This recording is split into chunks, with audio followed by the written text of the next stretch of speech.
Aksi seorang pria pengendara Vespa menendang motor ojek online viral di media sosial. Diketahui lokasi tersebut berada di Jalan Petarani, Makassar, Selasa tanggal 5 Oktober tahun 2021.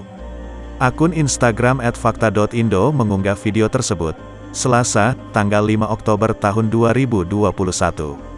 Terlihat dalam video, pengendara tersebut seperti tengah berdebat dan memarahi pengendara ojol. Pengendara ojol yang tengah membawa penumpang itu juga ikut terpancing. Ia menaikkan gas motornya untuk mengejar si pengendara Vespa. Motor ojol mengenai bagian belakang motor Vespa. Keduanya pun meminggirkan motor. Sang ojol dan pengendara Vespa turun dari motor masing-masing. Penumpang hanya melihat keduanya saling beradu pendapat.